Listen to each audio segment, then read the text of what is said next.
Ah, nettement mieux là, nettement mieux. Là, c'est ce que j'espérais avoir. Ça tombe plutôt bien pour la Saint-Valentin, presque. En plus, je suis content de voir que vous sortiez petit à petit, assez rapidement en plus, de cette configuration de ton à la laboratoire de Dexter pour l'instant. Peut-être qu'on retombera dedans, mais oui, même s'il y a quelques moments qui sont un peu rigolos, légers, ça ne dessert pas le côté un peu dangereux mis en place. Et j'apprécie le concept aussi. Hein. Bon, il y a le père de Danny qui fait de la pêche aux fantômes à travers le portail. Il a inventé une canne à pêche magique. Il invente des tonnes de trucs. Tous les épisodes, il invente des trucs. Et pile poil au moment où il part, évidemment, c'est là que ça mord. Hein, c'est toujours ce côté comme par hasardesque. Il y a quelques petits soucis de mise en scène quand même dans cet épisode, hein, je le nie pas. Et il y a un dragon fantôme qui en ressort. Dragon et fantôme. Donc, Danny se bat rapidement contre lui, mais il lui enlève le collier qu'il portait. Et très vite, il s'avérait que c'était une fantôme fille qui voulait juste aller au bal et qui était énervée de ne pas pouvoir y aller. Un vieux bal vu son âge, mais apparemment c'est un truc de toute époque. Et puisqu'on parle de bal, il y a un bal qui va avoir lieu au palais de notre héros. Oh là là, ça me rappelle pas du tout une autre série que j'ai traitée récemment, dites donc. Je suis persuadé qu'il y a inspiration directe. Ils se sont dit, on va prendre les trucs qu'on a bien vus dans cette série, les faire à notre sauce, pareil. Je vous jure, c'est pas des paysans du tout. Sur pas mal de points de thématique d'American Dragon, hein, cette série. Bref, il y a un bal qui a lieu et Tucker et Danny ont du mal. Tucker il essaie d'inviter toutes les filles possibles, mais elles lui disent non. Sauf une à la fin, on en parlera rapidement, ça va pas plus loin, c'est un peu bizarre. Et Danny, qui est intéressé par la belle fille du bahut qui s'appelle Paulina. Je suis persuadé, je me sens bien qu'on la voit dans d'autres épisodes après ça. Et il a un petit peu de mal, mais il l'approche alors que on appuie que ça. Mais il a un petit peu mal de voir que ses deux amis la considèrent pas un tant soit peu romantiquement. Et que ouais, Danny dit ouais, j'ai beaucoup de mal à parler aux jolies filles. Moi, tu me parles normalement, c'est quoi ce délire? Merci. Le gag est bien amené et on appuie un petit peu la considération de Sam relativement finement. Il y a un truc très similaire, il y a exactement ça dans la série American Dragon avec la fille du groupe où on la voit pas trop comme une fille et au bout du compte il faut qu'on comprenne que c'est une fille aussi. Ben c'est un peu pareil ici mais euh, dans quelque chose de beaucoup mieux pensé en fait. Donc ouais, il a un petit peu de mal à l'aborder. Au début, il se ridiculise un peu parce que le fait d'avoir peur de lui parler, ça lui fait fantomiser juste son pantalon. Et donc, il se retrouve en caleçon. C'est quand même très spécifique, mais bon. Et donc, au début, il est pas, on se moque de lui. Il y a Sam qui s'interpose pour le défendre un petit peu et pour la traiter de superficielle, la Paulina. Et le truc avec ça, c'est que Paulina est du genre très revêche, c'est-à-dire cette fille m'a insulté, je vais faire en sorte de la contre-attaquer. Et elle a pas tout bien lu puisqu'elle pense que Danny est son petit ami alors qu'en fait pas vraiment, pas pour l'instant en tout cas. Et elle se dit tiens je vais lui piquer ce gars. Et donc elle l'aborde et on va mettre en place pas mal de choses de façon assez fluide là-dedans. Je trouve que c'est quand même bien amené ça, où Danny va d'abord se découvrir un nouveau pouvoir. Il y a donc Dash, donc le Brad de cet épisode, qui arrive pour le mettre dans son casier et la draguer. Et donc, sans le faire exprès, il le possède. Il découvre un pouvoir, un nouveau pouvoir, je pense, qui sera réutilisé plus tard de possession des personnes. Donc, ouais, il est un peu surpris, mais il l'utilise évidemment pour le ridiculiser et bien se faire voir de Paulina en lui donnant de façon un petit peu accidentelle le collier qui est tombé dans son sac et envers lequel il n'a pas fait gaffe. C'est le truc que je trouve un peu forcé dans la mise en scène. Il n'a pas du tout fait gaffe en affrontant le dragon qui lui a enlevé cette espèce de collier. Et donc, lorsque la fille qui réapparaît, quoi, après s'être détransformée, euh, se montre, il pose pas plus de questions que ça, elle donne aucune explication plus que ça. Personne fait gaffe à quoi que ce soit, il a pas fait gaffe au fait que ce truc est tombé dans son sac. Donc, il sait pas que c'est le collier magique qui a transformé la fille en dragon.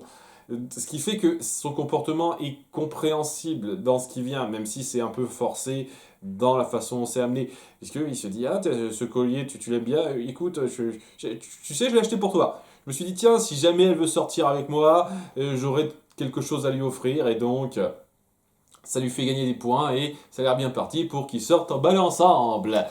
Et ouais, oui, ça se passe pas trop mal pour lui, sauf que à cause de ces petits problèmes de gestion de pantalon, il y a le directeur prof principal, je crois que son prof principal, qui le voit et qui convoque son père, et il a un petit peu de mal, surtout qu'on met bien en place que son père n'est pas de super humeur, donc il se dit, tiens, je vais utiliser mon nouveau pouvoir pour feinter ce prof. Et c'est exactement la même chose. C'est ça qui est dingue qui se passe dans la série American Dragon à un moment donné. Pas exactement de la même façon, mais il peut prendre l'apparence provisoirement grâce à un sort de différentes personnes. Et donc, il faisait cette manipulation pour faire croire que ses parents venaient à la rencontre du professeur alors qu'en fait, c'était lui.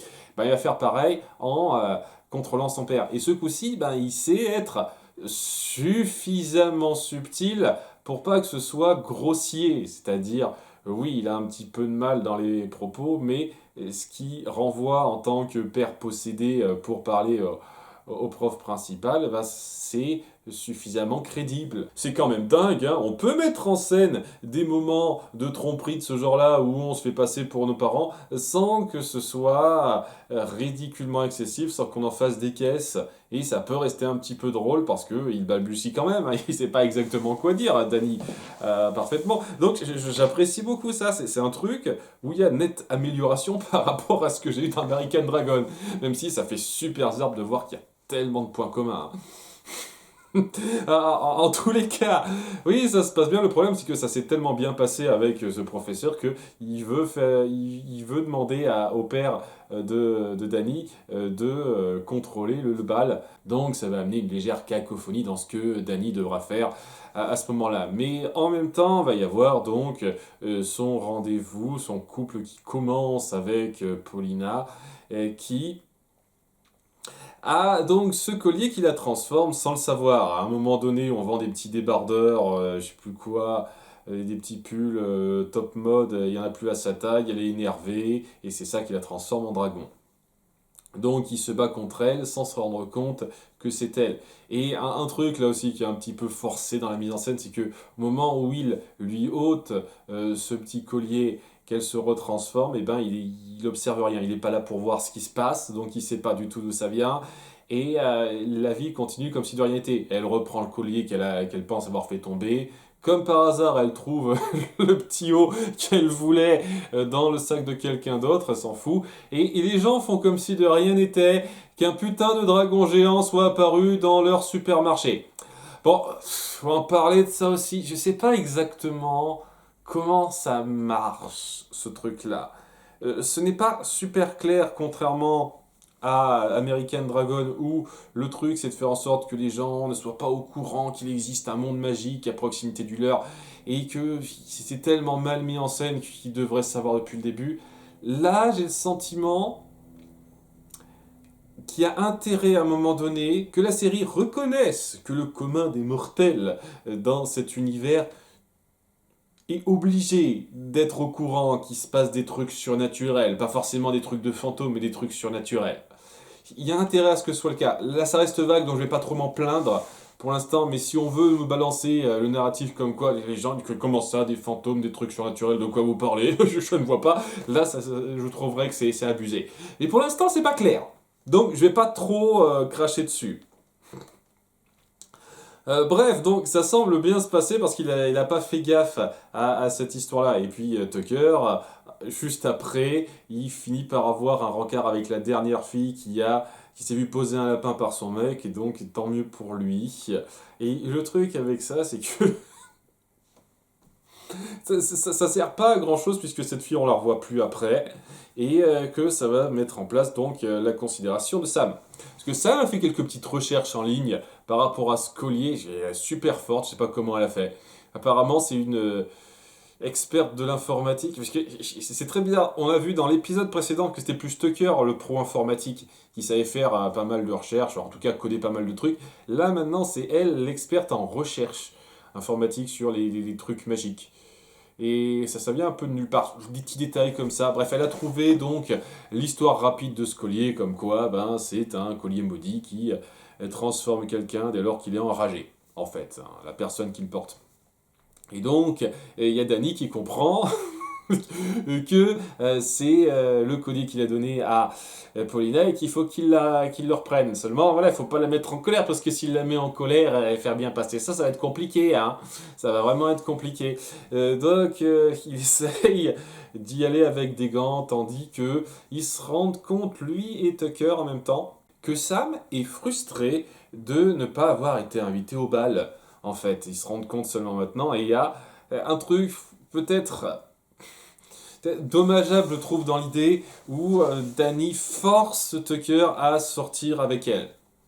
Bon, j'imagine qu'il pouvait pas il pouvait pas se dévouer pour sortir avec elle, alors qu'il doit reprendre le collier au cou de Paulina, mais juste Tucker aurait pu juste faire preuve de charité et dire ok je t'invite plutôt que dire ok non j'ai mon rancœur, cette fille qui voulait pas de moi et qui m'a pris parce qu'il y avait personne d'autre, non c'est important de garder ça. Je trouve que c'est un peu abusé quoi, il aurait pu choisir par lui-même. Et donc elle est contente, elle a mis sa meilleure robe, j'avoue qu'elle est un petit peu sexy là-dedans, enfin sexy si on se met à leur âge évidemment. N'interprétez rien de plus, s'il vous plaît. Bref, le bal est là et Danny va devoir jongler entre gérer ce collier avec Paulina et Sam, on en parlera dans pas longtemps, et son père. Son père qui donc se rend là sans savoir ce qui l'a amené à être invité à ce bal en fait. Et donc il essaye un petit peu de garder les apparences, l'illusion en le possédant de temps en temps pour que ça marche tout en devant gérer le problème.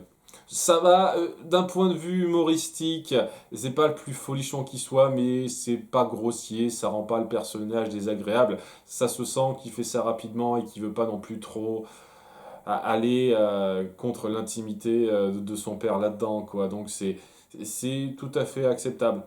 Tandis qu'il y a un développement que j'ai beaucoup apprécié autour de Paulina et Sam, c'est le fait que il finit par avouer que ce collier, il veut le reprendre à Paulina, Danny. Et qu'en fin de compte, c'était le collier de quelqu'un d'autre. C'était le collier de Sam, en fait. Il balance ça à la dernière seconde parce qu'il n'a pas trop d'idées.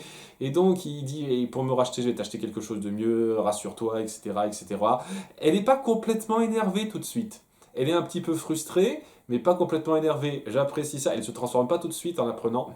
Et lorsque elle vient parler en tête-à-tête à Sam, en lui disant que c'est ton collier et qu'elle met un petit peu les choses au clair du non mais c'est pas mon petit copain, on est juste meilleurs potes, c'est tout.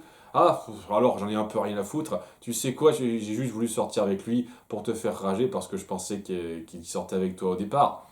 Et donc au moment où elle lui rend son collier, c'est Sam qui s'énerve et qui se transforme. Et ça, c'est le bon rebondissement que j'ai pas vu venir. Je m'attendais trop à ce que ce soit encore un truc superficiel, qu'elle s'énerve pour quelque chose de forcé. Non, elle s'énerve pour quelque chose de totalement légitime, Sam. Et c'est elle qui doit être arrêtée par Danny dans un combat, ma foi, plutôt bien. Je trouve que les combats, pour l'instant, ça va sans plus.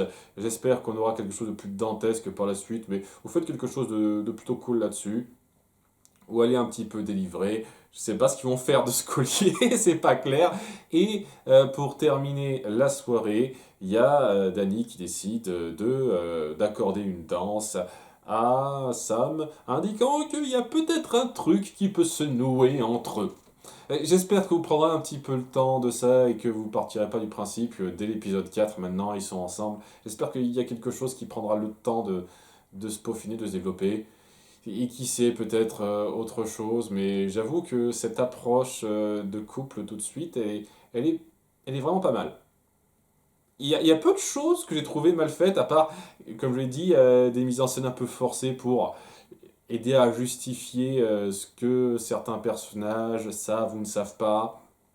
Ça, c'est un peu grossier, mais au-delà de ça, c'était efficace.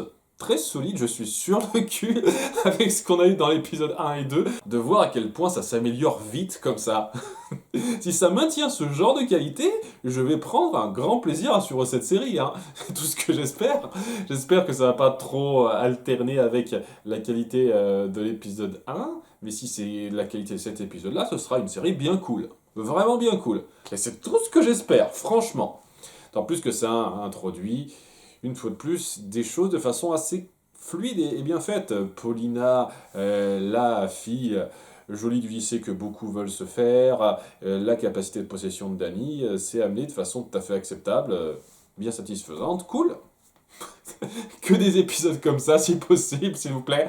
J'y crois pas trop, mais c'est déjà bien de voir que ça a pu atteindre ce niveau-là aussi vite. Ça augure quelque chose de meilleur pour la suite. J'avais un peu peur avec les épisodes 1 et 2, surtout l'épisode 1. Là, ça y est. Je prends confiance. À bientôt pour l'épisode 4. Bye.